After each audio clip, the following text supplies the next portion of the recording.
A là bút mượn bắn từ dạp AM Oralocan đến ta de enero de 2026. Unidades de operaciones especiales de Estados Unidos irrumpen en un complejo de Caracas. En medio de 90 minutos, Nicolás Maduro, líder de Venezuela durante una docena de años y artífice de la implosión económica en tiempos de paz más catastrófica de la historia contemporánea, se encuentra bajo custodia estadounidense. Las reservas petroleras son ahora inequívocamente nuestras. Una asombrosa cifra de 300.000 millones de barriles que representa el 17% de las reservas confirmadas del mundo, un volumen que supera a Arabia Saudita e incluso a Irak y 8 combinados. Donald Trump desvela una iniciativa de reconstrucción de 400.000 millones de dólares. Bautiza este esfuerzo como el renacimiento venezolano. En efecto, se asegura que evolucionará hasta convertirse en el Dubái de Sudamérica. Si esta narrativa, Estado fallido, petróleo abundante, intervención externa y promesas de reconstrucción le resulta familiar, su evaluación es completamente acertada. Los acontecimientos que se desarrollan en Venezuela se adhieren a un patrón histórico tan consistente, tan matemáticamente predecible en sus resultados económicos, que su reconocimiento se vuelve irreversible. Esto no es mera conjetura, representa la mecánica inmutable de los ciclos económicos históricos. El patrón subyacente es el siguiente, que comprende 7 fases distintas. Observe cómo Venezuela cumple meticulosamente cada criterio. Fase 1. La génesis de la magnificación de los recursos. Una nación desentierra prodigiosos yacimientos de recursos naturales. Este descubrimiento, paradójicamente, no logra generar una prosperidad generalizada. En cambio, suplanta el imperativo de un desarrollo institucional robusto. ¿Qué incentivo existe para construir sistemas fiscales funcionales, órganos judiciales imparciales o sectores industriales competitivos cuando el petróleo crudo domina su propio mercado? El año 1914 marcó el descubrimiento crucial de las reservas petroleras de Venezuela. Para la década de 1970, la producción diaria se disparó a 3.5 millones de barriles, posicionando a la nación como el tercer mayor productor de petróleo del mundo. Sin embargo, el aparato estatal no logró cultivar una base económica diversificada, dependiendo en cambio de una mera infraestructura de oleoductos y corrupción sistémica confirmado. Fase 2. Comienza la era de la nacionalización de recursos y la cooptación política. El liderazgo político comprendió rápidamente que el dominio sobre los ingresos de los recursos ofrecía una fuente inagotable de clientelismo. Al asumir el poder en 1941, Hugo Chávez obligó a las corporaciones petroleras internacionales a formar empresas mixtas, limitando su participación accionaria a un mero 40% y neutralizando efectivamente su autonomía operativa. PDVSA, la empresa petrolera nacional de Venezuela, fue posteriormente instrumentalizada como un arma de poder político. Una asombrosa cifra de 981.000 millones de dólares en ganancias petroleras acumuladas de 1999 a 2011 no fue canalizada hacia el desarrollo infraestructural ni ahorrada prudentemente, sino más bien desembolsada a través de iniciativas sociales diseñadas para asegurar la lealtad política y subsidios que fomentaban la dependencia económica. Confirmado. Fase 3. La erosión sistemática de las instituciones estatales. Con la afluencia descontrolada de petrodólares, la competencia profesional pasó de ser una necesidad a una mera opción. Históricamente, PDVSA se erigió como una de las corporaciones petroleras más preeminentes y tecnológicamente avanzadas del mundo. Para 2015, se había degenerado en un aparato impulsado por el clientelismo, poblado por adherentes políticos demostrablemente incapaces de mantener el equipo o gestionar eficazmente los yacimientos. Profesionales de ingeniería altamente cualificados iniciaron un éxodo masivo. Una asombrosa cifra de 7.7 millones de ciudadanos venezolanos, que representan una cuarta parte de la población nacional, han buscado refugio en el extranjero desde entonces. Este fenómeno trasciende una mera fuga de cerebros. constituye una hemorragia cerebral en toda regla. Afirmado. Fase 4. La caída precipitada de la producción petrolera, En efecto acumulativo del mantenimiento descuidado, exacerbó el deterioro operativo. la producción de petróleo se desplomó de 3.5 millones de barriles diarios en la década de 1990 a una proyección de 800.000 barriles para 2025. Esto representa una asombrosa contracción del 77%. Se estima que 300.000 millones de barriles de reservas de crudo yacen sin explotar bajo la superficie. Sin embargo, la capacidad de Venezuela para extraer estos recursos se ha visto gravemente comprometida. El salario mínimo mensual de la nación se sitúa en apenas 130 bolívares. Esta suma se traduce en aproximadamente $40 estadounidenses. Las Naciones Unidas designan $2,15 diarios como el umbral de la indigencia extrema. En consecuencia, los trabajadores venezolanos subsisten con menos de una quinta parte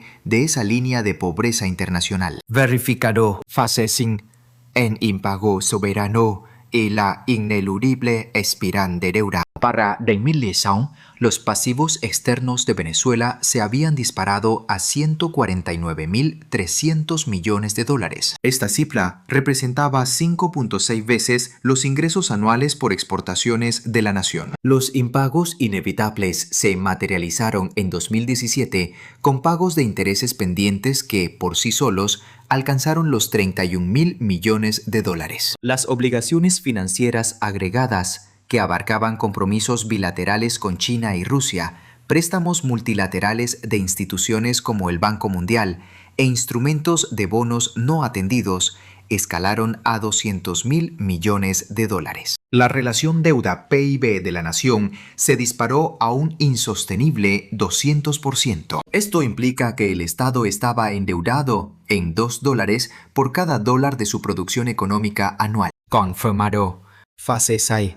En espectro de la intervención externa, actores extranjeros inician un compromiso militar. Estados Unidos detiene al presidente Maduro y asume la supervisión directa de las exportaciones de petróleo de Venezuela. El presidente Trump declara que todos los ingresos se canalizarán a cuentas gestionadas por Estados Unidos en instituciones financieras acreditadas internacionalmente. Esto no es financiación para la reconstrucción, es un acto de despojo. Confirmado. La fase 7 implica promesa de reconstrucción que sistemáticamente no se materializan. Aunque Venezuela aún no ha entrado en la fase 7, el desenlace final es previsible, dados los precedentes históricos observados en Irak, Afganistán, Libia y Siria. En cada caso, el costo proyectado para la reconstrucción siempre se revela excesivamente optimista. El cronograma del proyecto se extiende indefinidamente y las rentas petroleras son invariablemente devoradas por contratos opacos, corrupción sistémica y obligaciones de servicio de la deuda. Este patrón recurrente es innegable. A continuación, demostraré por qué Venezuela está destinada a replicar meticulosamente esta trayectoria. Examinaremos 3 casos históricos distintos que abarcan varios siglos y regiones geográficas. Los mecanismos subyacentes son precisamente los mismos. Irak 2003. Estados Unidos inicia una invasión, derrocando posteriormente a Saddam Hussein.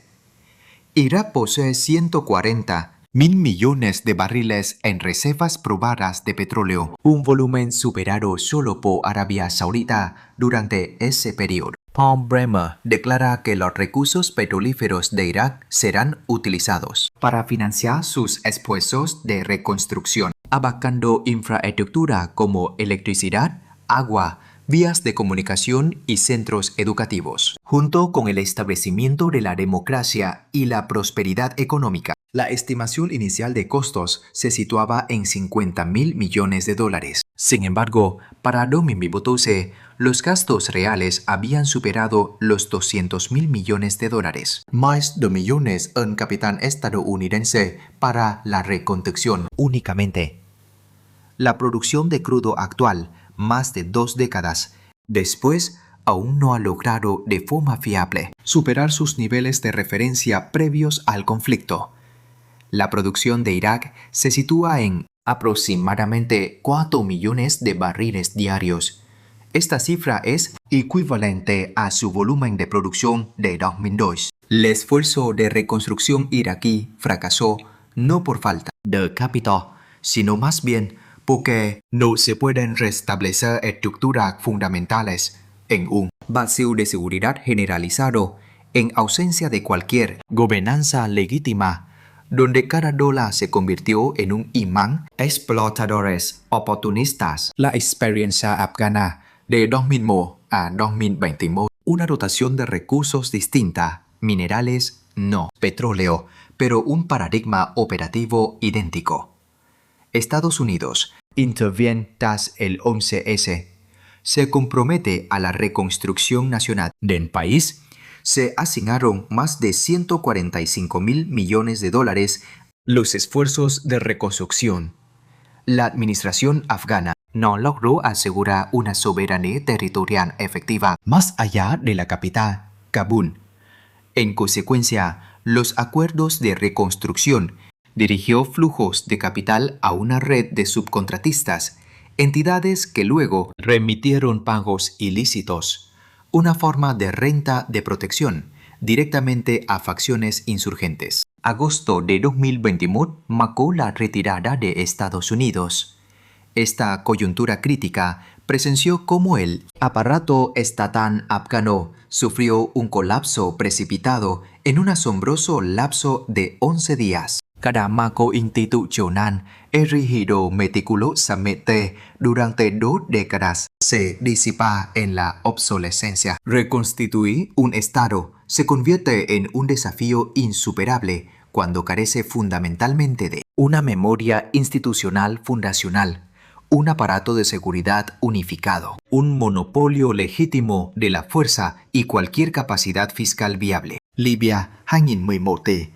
Una intervención de la OTAN culmina con el derrocamiento de Muammar Gaddafi. Libia posee una reserva probada de petróleo estimadas en 1.000 millones de barriles, específicamente crudo ligero y dulce de calidad premium en el mercado. Ya la intervención, Libia se fragmentó en un panorama de autoridades gubernamentales en pugna. Grupos paramilitares tomaron el control de infraestructuras petroleras vitales. La producción de crudo experimentó un declive catastrófico, cayendo de 1.6 millones de barriles diarios a un mínimo histórico de 200.000. Hoy, 16 años después, Libia persiste en su división entre administraciones gubernamentales rivales. Aunque la producción de petróleo se ha recuperado parcialmente a aproximadamente 1 millón de barriles diarios, las empresas extranjeras navegan en condiciones de profunda inestabilidad operativa y la reconstrucción nacional integral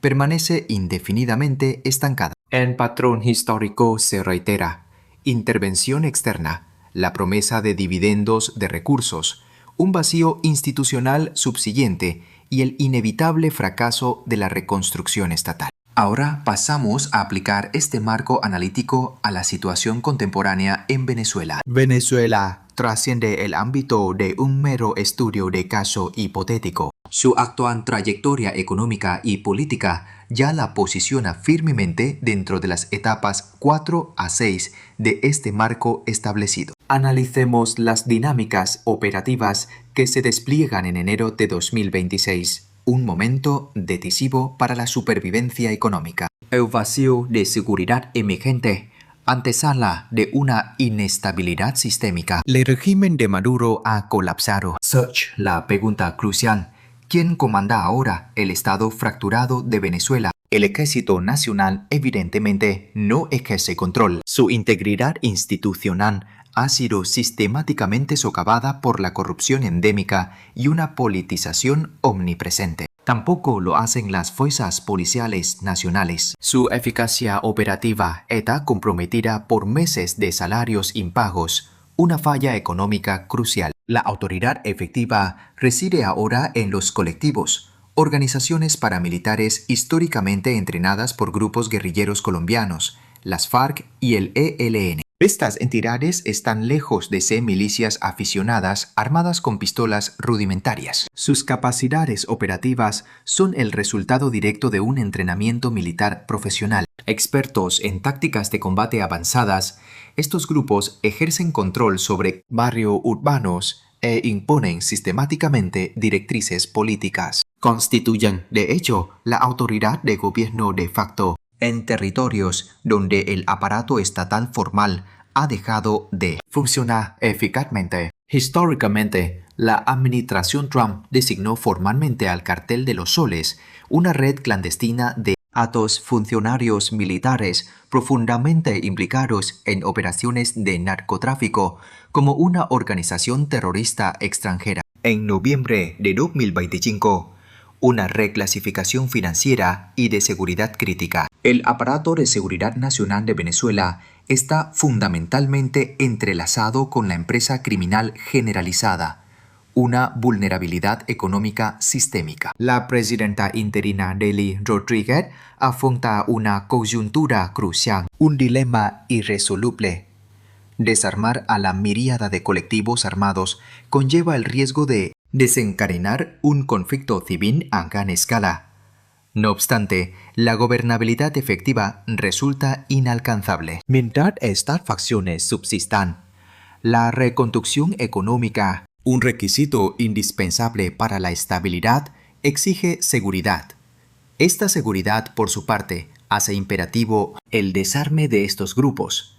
Dicho desarme, sin embargo, pende de una sólida capacidad estatal, un recurso del que actualmente se carece. Esto encapsula la paradoja fundamental.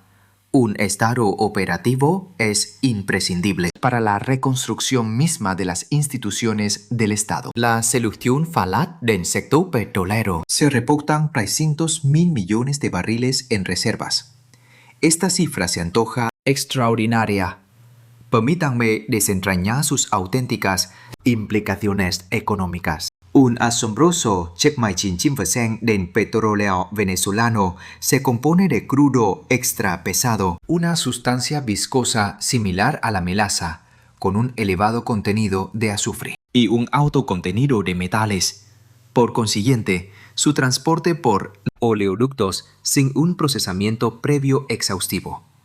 Esto requiere o bien la inyección de vapor en yacimientos subterráneos, o bien dilución del crudo con hidrocarburos livianos directamente las propias instalaciones de producción. Venezuela, en su actual coyuntura, carece del capital indispensable para acometer una empresa de tal envergadura. Además, su extracción actual de crudo apenas alcanza los 800.000 barriles diarios. Esta cifra contrasta drásticamente con los picos de producción alcanzados en la década de los 90, cuando se dispararon hasta los 3,5 millones. Esto representa un desplome vertiginoso del 77%. Este declive no se debe al agotamiento de las reservas petroleras, sino más bien a que la infraestructura crítica necesaria para su extracción ha colapsado irremediablemente. Los análisis de JP Morgan proyectan que una recuperación total de la producción petrolera venezolana exigiría una inversión anual de $100.000 millones durante una década. Esto se traduce en una inversión acumulada que asciende a $1 billón. A principios de enero de 2026, el presidente Trump convocó a los principales directores ejecutivos de compañías petroleras. El CEO de Exxon, Darren Woods, calificó sin ambajes a Venezuela como un territorio ininvertible. El impedimento no radica en la escasez de reservas de hidrocarburos, sino más bien en la ausencia de un gobierno funcional, la falta de contratos ejecutables y un marco legal incapaz de salvaguardar contra la expropiación de activos. Năm 2017, Hugo Chávez obligó a ConocoPhillips y ExxonMobil a desinvertir sus participaciones accionarias en empresas petroleras venezolanas. ConocoPhillips posteriormente obtuvo un laudo arbitral internacional de $9.300 millones. Venezuela nunca acató este fallo. ¿Qué incentivo racional podría tener una corporación para comprometer miles de millones en capital en este momento? La solución propuesta por la administración Trump: el control directo de Estados Unidos sobre los flujos de ingresos resultantes. El presidente Trump declaró que Venezuela transferiría entre 30 y 50 millones de barriles de crudo sancionado bajo la supervisión de Estados Unidos. El Departamento de Energía comercializaría entonces estos barriles, con todos los ingresos dirigidos a cuentas controladas por Estados Unidos. Esto no constituye financiación para la reconstrucción, sino más bien una incautación abierta de activos operando bajo el disfraz de una administración fiduciaria. Y aquí radica el dilema financiero crítico. Incluso si la producción petrolera se recuperara, ¿a dónde iría a parar finalmente el capital generado? Directamente al abismo de la deuda soberana. Las obligaciones financieras de Venezuela se han disparado a la asombrosa cifra de 200.000 millones de dólares. Esto se traduce en una alarmante relación deuda-PIB del 200%. Una parte sustancial de esta suma, 58.000 millones de dólares, proviene de eurobonos emitidos por el Estado venezolano y su conglomerado petrolero PDVSA. Además, otros 21.000 millones de dólares corresponden a pagos de intereses acumulados y no atendidos. Entre sus principales acreedores, 19.3 mil millones de dólares se adeudan a China, 2.9 mil millones a Rusia y 5 mil millones a instituciones financieras multilaterales como el Banco Mundial y el Banco Interamericano de Desarrollo. Complicando aún más el panorama, se encuentran los fondos buitre, fondos de cobertura especulativos que adquirieron bonos venezolanos a apenas 10 centavos por dólar y ahora persiguen agresivamente el reembolso total. En noviembre de 2021, Amber Energy se hizo con Citgo, el estratégico complejo de refinería de Venezuela con sede en Estados Unidos, considerado en su momento su joya de la corona, por 5.9 mil millones de dólares a través de una subasta ordenada por un tribunal. Aunque el gobierno interino de Venezuela denunció la venta como fraudulenta, Citgo se ha perdido irrevocablemente. Ahora, imagínese como una corporación petrolera extranjera. Se invierten unos considerables 10.000 millones de dólares para restaurar las capacidades de producción de petróleo, una vez que los ingresos petroleros comiencen a fluir. La pregunta crucial entonces es: ¿hacia dónde se dirigen estos fondos? Los destinos potenciales incluyen en servicio de la deuda, la ayuda humanitaria y las inversiones vitales en infraestructura. Cada dólar de ingreso petrolero queda sujeto a una miríada de reclamaciones contrapuestas. Estas incluyen a tenedores de bonos con laudos arbitrales, obligaciones de deuda bilateral china, préstamos rusos, emergencias humanitarias apremiantes, reparaciones críticas de la red eléctrica y programas de repatriación para 7.7 millones de venezolanos desplazados. La reestructuración de la deuda soberana tras un impago es característicamente un esfuerzo que se extiende por varios años. El impago de Argentina en 2001, por ejemplo, no se resolvió por completo hasta 2016, un calvario prolongado de 15 años. La reestructuración de Grecia en 2012 exigió una intervención sustancial de la Unión Europea, préstamos significativos del FMI y condonaciones masivas de deuda. Críticamente, Venezuela no posee una infraestructura de apoyo comparable. El Fondo Monetario Internacional, cabe destacar, no está extendiendo actualmente paquetes de rescate. La Unión Europea muestra una notable ausencia de coordinación entre sus acreedores. Estados Unidos se está apropiando unilateralmente de flujos de ingresos. Los modelos económicos convencionales post-conflicto proyectan que la monetización de recursos, específicamente los ingresos petroleros, fluya directamente a la Tesorería Nacional para gastos de reconstrucción posteriores. Sin embargo, la realidad fiscal contemporánea de Venezuela dicta una trayectoria diferente.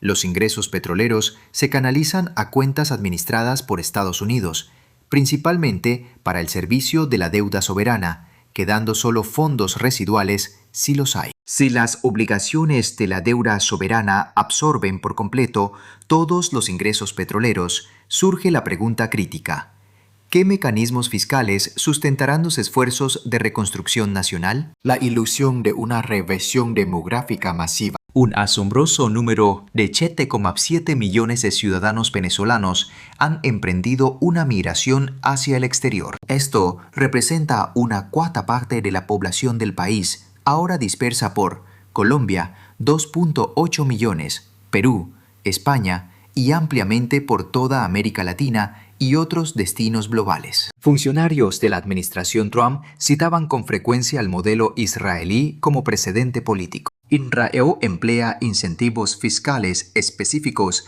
para fomentar la repatriación de la diáspora, incluyendo una exención de impuestos sobre la renta de una década y tasas impositivas del 0% para los residentes que regresen en 2026 y 2027. Sin embargo, una distinción fundamental radica en la capacidad estatal establecida de Israel, caracterizada por un gobierno funcional, un aparato de seguridad robusto, la adhesión al Estado de Derecho y una economía viable. Por el contrario, Venezuela actualmente no posee ninguno de estos pilares institucionales fundamentales. ¿Qué cálculo económico racional obligaría a un ingeniero venezolano, empleado profesionalmente en Madrid, disfrutando de seguridad personal y educación de calidad para sus hijos, a regresar a Venezuela por un incentivo fiscal que el Estado, de manera demostrable, carece de capacidad para aplicar? Una repatriación masiva exitosa está supeditada a mejoras verificables en la seguridad personal,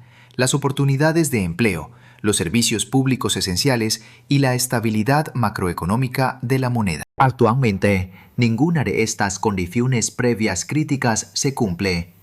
Los datos históricos empíricos sobre la migración de retorno post-conflicto demuestran consistentemente que los retornos significativos comienzan solo después y no antes de periodos de estabilización nacional. Incluso bajo tales condiciones estabilizadas, la migración de retorno sigue siendo altamente selectiva, impulsada por factores como el capital humano especializado, las conexiones familiares o un profundo compromiso nacionalista. Una repatriación masiva de millones sigue siendo, en el mejor de los casos, una perspectiva a una década, si es que alguna vez se materializa.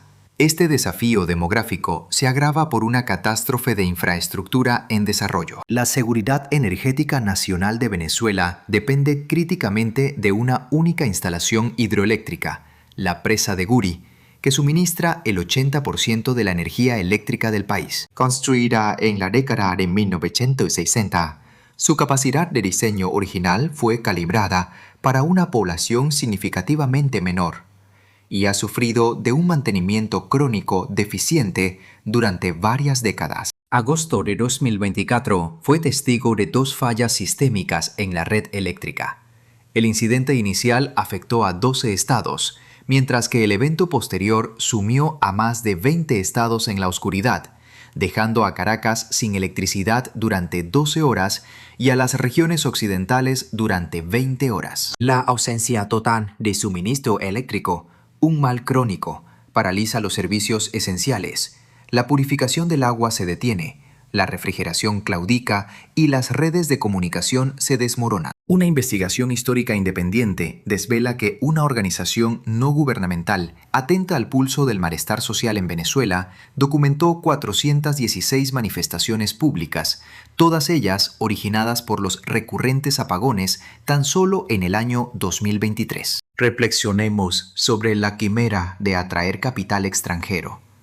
Establezca sus operaciones industriales en Venezuela, un país donde la electricidad escasea de forma rutinaria durante tramos de hasta 20 horas. La mera rehabilitación de la infraestructura eléctrica, incluso antes de siquiera considerar la reconstrucción de carreteras, acueductos, centros de salud y escuelas, ya supone un desembolso multimillonario. La pregunta ineludible es, ¿de qué arcas financieras provendría semejante inversión? Los ingresos petroleros de Venezuela, otrora su principal motor, se encuentran hoy mayormente comprometidos por las reclamaciones de acreedores, mientras que las cuentas financieras bajo jurisdicción estadounidense sirven primordialmente a los designios geopolíticos de Washington. En crudo venezolano, una variedad extral pesada plantea desafíos considerables para su refinación.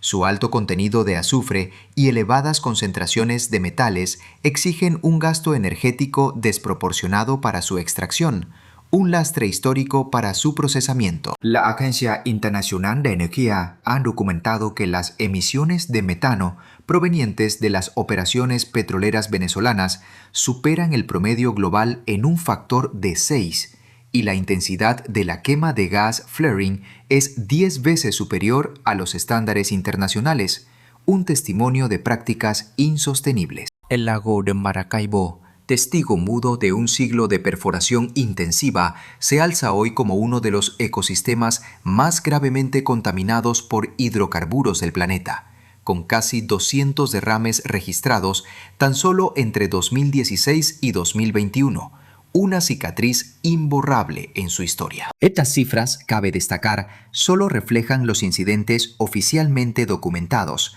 sugiriendo una realidad aún más sombría. En las últimas 2 décadas, Venezuela ha sido testigo de la deforestación de 2.6 millones de hectáreas de su dosel arbóreo, una extensión comparable a la superficie del estado de Vermont, una pérdida irreparable de su patrimonio natural. En el presente, la administración Trump, con una visión pragmática, busca acelerar la extracción, optimizar el rendimiento y saturar el mercado global con esta materia prima, priorizando la oferta sobre otras consideraciones. Ante este panorama, surge la pregunta crucial: ¿qué entidad se encarga de supervisar el cumplimiento de las normativas ambientales históricamente laxas? ¿Quién asume la responsabilidad de dictar y ejecutar las ingentes labores de remediación ambiental, una deuda pendiente con la naturaleza? ¿Y qué mecanismo financiero se ha previsto para sufragar la vasta remediación que exige un siglo de degradación ambiental acumulada,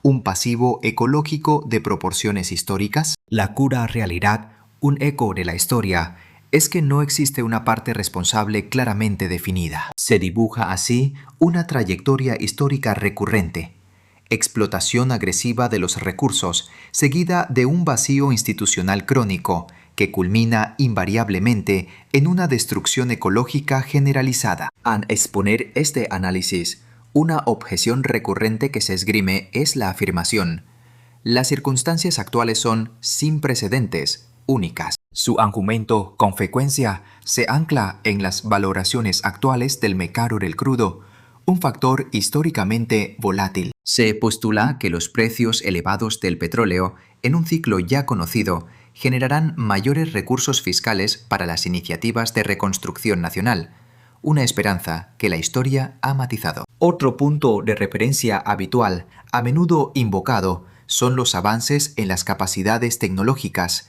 una variable que por sí sola rara vez ha resuelto problemas estructurales. Las metodologías de extracción avanzadas han alterado fundamentalmente el cálculo costo-beneficio de la recuperación de recursos. Los defensores suelen citar la voluntad política como el factor decisivo. El compromiso de la administración actual es inquebrantable, contrastando marcadamente con desvinculaciones geopolíticas previas como la retirada de Irak. Permítanme confrontar directamente estas afirmaciones. La falacia económica imperante sugiere que las valoraciones del petróleo crudo son la panacea para todos los problemas sistémicos. Paradójicamente, la precipitada caída de la producción de Venezuela se produjo en medio de precios históricamente elevados del petróleo crudo en el mercado. De 2010 a 2014, el precio de referencia del crudo superó consistentemente los $100 por barril. Sin embargo, la producción continuó su trayectoria descendente.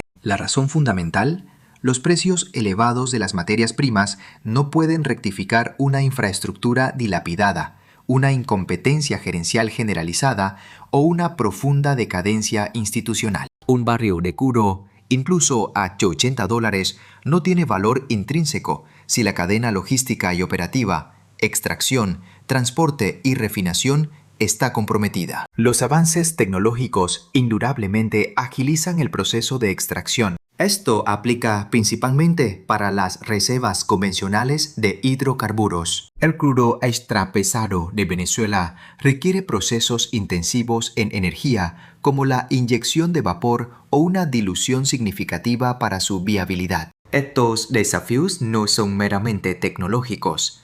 Representan profundas deficiencias de gasto de capital y operativas. La explotación exitosa de recursos exige una infraestructura robusta, un mantenimiento continuo riguroso, una fuerza laboral competente, redes eléctricas confiables y protocolos operativos estrictos. Lamentablemente, Venezuela actualmente no posee ninguno de estos requisitos fundamentales. La destreza tecnológica no puede compensar la fragilidad institucional. La afirmación es que el compromiso geopolítico estadounidense opera bajo un paradigma distinto. Un examen crítico de los precedentes históricos revela una narrativa diferente.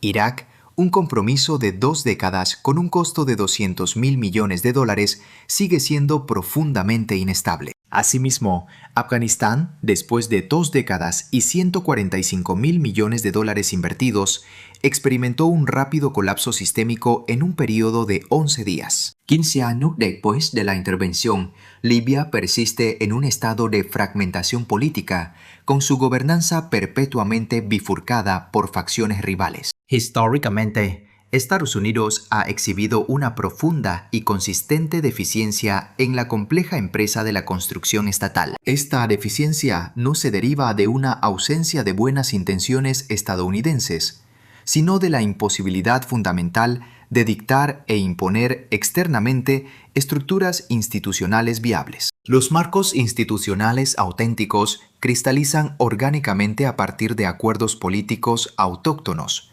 en lugar de ser diseñados por planos extranjeros. Venezuela presenta una crisis de una escala sin precedentes, geográficamente superando a Irak, financieramente más endeudada que Libia y experimentando una desintegración institucional más profunda que Afganistán. La estrategia propuesta por la administración Trump se centra en el control indefinido de los ingresos petroleros, incluso mientras las reclamaciones de deuda soberana de Venezuela proliferan y las facciones paramilitares consolidan su dominio territorial de facto. Esto no constituye un marco estratégico viable. Más bien, es una manifestación de imperialismo completamente desprovista de competencia operativa.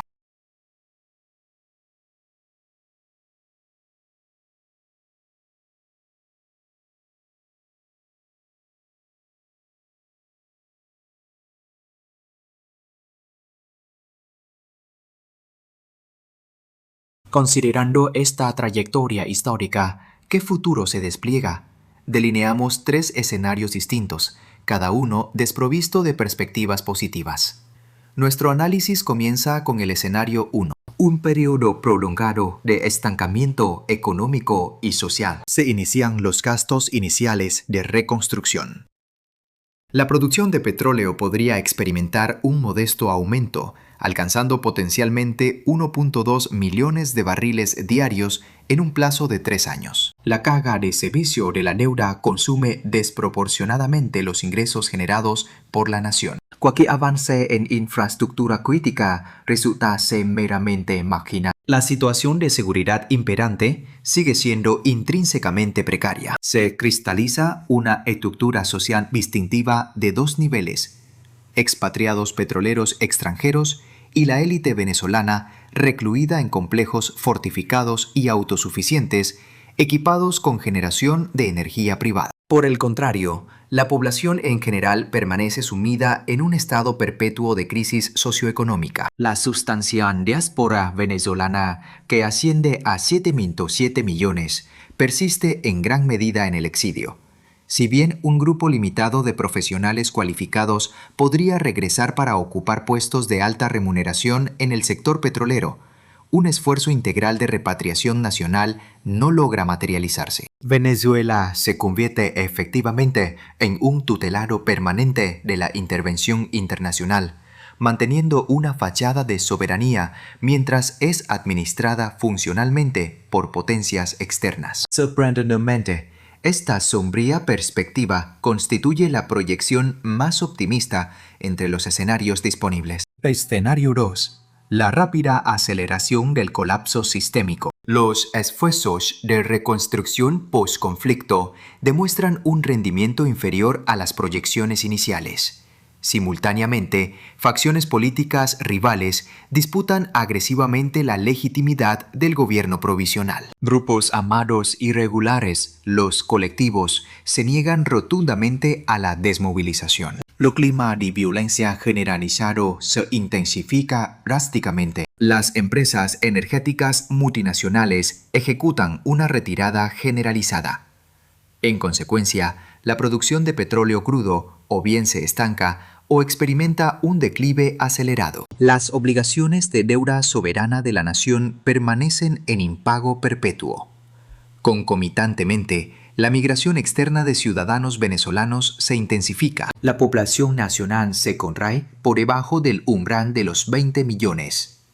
El Estado entra posteriormente en un declive terminal, caracterizado por un ciclo de retroalimentación autoperpetuante, de contracción demográfica, deterioro institucional e inseguridad generalizada, consolidando el fracaso sistémico. Venezuela se transforma efectivamente en la Somalia del hemisferio occidental, una entidad geopolítica que posee límites territoriales definidos, pero completamente desprovista de un aparato estatal funcional. Escenario 3. La reconfiguración autoritaria. Una figura singular y poderosa, quizás un general militar o un civil con un sólido respaldo de las Fuerzas Armadas, toma el control, articulando promesas de orden y reconstrucción nacional, logrados aplastando decisivamente a los grupos armados irregulares mediante una fuerza abrumadora. Establece un aparato efectivo de represión estatal y negocia condonaciones significativas de deuda,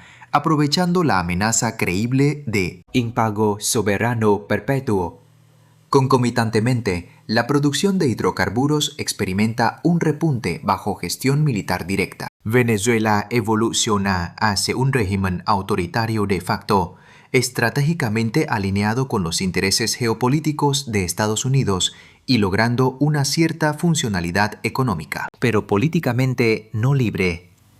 Esta trayectoria, de hecho, representa la conclusión más común para los esfuerzos fallidos de reconstrucción estatal, que no culminan en gobernanza democrática y prosperidad generalizada, sino más bien en el establecimiento de un pacto autoritario renovado. La eficacia del Plan Marshall se derivó de la duradera memoria institucional de Europa. Lo notable resurgimiento de Japón después de la guerra fue sustentado por su aparato burocrático altamente competente y una cultura social cooperativa profundamente arraigada. Venezuela, lamentablemente, no posee ninguno de estos atributos fundacionales críticos. En cambio, sus características definitorias son vastas reservas de hidrocarburos, una deuda soberana paralizante, organizaciones paramilitares generalizadas y la amenaza persistente de intervención extranjera. Este patrón histórico se ha manifestado en numerosos contextos geopolíticos.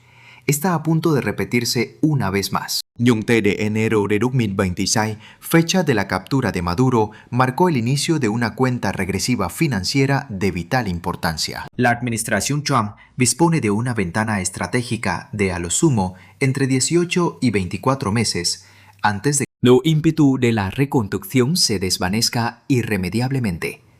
Si los ingresos petroleros no logran transformarse con celeridad en mejoras tangibles de seguridad y servicios públicos esenciales y en oportunidades de empleo robustas dentro de ese plazo establecido, toda la empresa se enfrentará a un colapso ineludible. Las decisiones de repatriación de la diáspora venezolana dependen de manera crítica de las condiciones observables que se presenten durante el primer año. Si persiste una recurrencia de apagones generalizados, una inseguridad creciente y una proliferación de compromisos incumplidos, su expatriación se tornará irreversible. Las corporaciones petroleras internacionales llevan a cabo evaluaciones continuas y rigurosas del riesgo político.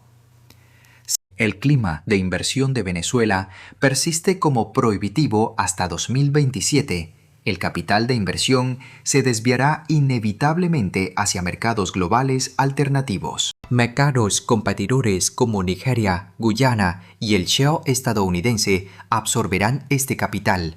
Concomitantemente, las filas de acreedores proliferarán. Por cada mes que Venezuela postergue una reestructuración integral de su deuda, los intereses se acumularán exponencialmente, las reclamaciones legales proliferarán y la carga de la deuda soberana se tornará matemáticamente insostenible. El imperativo de la reconstrucción nacional, que abarca la estabilización de la seguridad, la restauración de la producción petrolera, la resolución de la deuda, los servicios públicos esenciales y la repatriación de la diáspora, debe materializarse con celeridad o no se materializará en absoluto. Y, a la luz de cada precedente histórico, cada estudio de caso análogo y cada patrón discernible meticulosamente escrutado, su realización exitosa queda inequívocamente descartada. Venezuela está inequívocamente destinada a no erigirse como el Dubái de Sudamérica. De cambio, lamentablemente, se unirá a las filas de Irak y Libia, sirviendo como otro crudo estudio de caso que demuestra cómo la abundante riqueza de recursos, cuando carece de marcos institucionales robustos, precipita invariablemente un fracaso sistémico perpetuo. Este patrón histórico es demostrablemente inmutable. La afirmación de excepcionalismo en estas circunstancias se revela consistentemente infundada. Asegure su suscripción ahora, ya que el próximo análisis desvelará los 3 indicadores económicos precisos que señalarán definitivamente si la reconstrucción de Venezuela avanza hacia el éxito o se precipita en el colapso. Estos indicadores son empíricamente cuantificables. Sus implicaciones son irrefutables y sus trayectorias ya están en marcha. Active la campana de notificaciones. Esta inteligencia financiera crítica exige su escrutinio inmediato antes de que la ventana estratégica de oportunidad se cierre de forma irrevocable. Una reasignación colosal del capital mundial resulta ya ineludible. La cuestión central persiste: ¿quién se apoderará estratégicamente de estos activos y quién sucumbirá a la debacle económica?